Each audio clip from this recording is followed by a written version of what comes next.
శ్రీరస్తు శుభమస్తు. శ్రీ శంకరాచార్య విరచిత సౌందర్యలహరి. ఈ శ్లోకం చాలా అద్భుతమైనమాట. శ్రీచక్రం గురించి చెప్పినట్టుమాట. ఈ శ్రీచక్ర ఆరాధన అనేది సకల అభిష్టాలు నెరవేరుతాయి. మన భారతదేశంలో తెలియని వాళ్ళైతే ఉండరు. ఇదైతే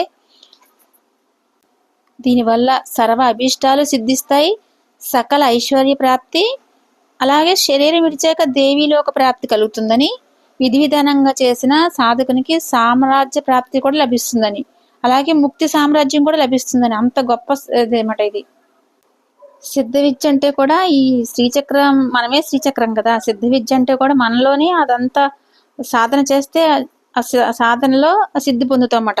దీనిలో ఇంకా సాధకునికి వాక్శుద్ధి కలుగుతుంది, సంకల్ప శక్తి, దివ్య తేజస్సు కూడా లభిస్తాయి అన్నమాట.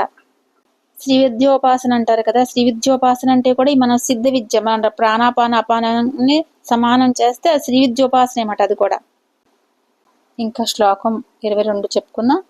భవానిత్వం దాసే మయి వితర దృష్టిం సకరుణా మితి స్తోతం వాంఛన్ కథయతి భవానీ త్వమితి యః తథైవ త్వం తస్మై దశసి నిజ సాయుధ్య పదవీ ముకుంద బ్రహ్మేంద్ర స్ఫుట మకుట నీరాజిత పదా.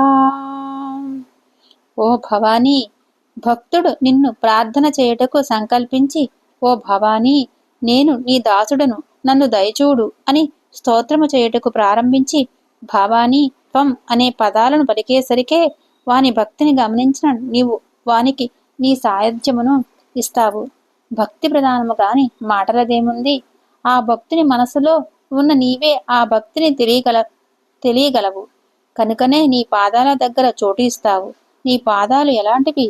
బ్రహ్మ, విష్ణు, ఇంద్రుడు మొదలైన దేవత కిరీట కాంతుల చేతనే నిత్యం నీరాజములు అందుకునే పాదాలివి. ఇందుదేవి దయా విశేషము వర్ణించబడింది. అంటే ఇందు అమ్మవారి దయా విశేషం అని. దాసుని వాక్యం పూర్తి కాకుండానే అతడి భక్తిని, అభిప్రాయాన్ని గ్రహించి పాదసేవను అనుగ్రహిస్తుంది ఆ దేవి.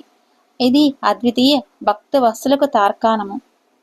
ఇదంతా శ్రీచక్రం గురించే. శంకరాచార్య వారు కాశ్మీర్ మొదలు కన్యాకుమారి వరకు కూడా అనేక దేవాలయాల్లో ఈ శ్రీచక్ర యంత్రాన్ని ప్రతిష్ఠించారన్నమాట. శృంగేరి, కాంచి, తిరుపతి, ద్వారకా, కాశ్మీర్ మొదలైన అనేక క్షేత్రాల్లో కూడా ఈ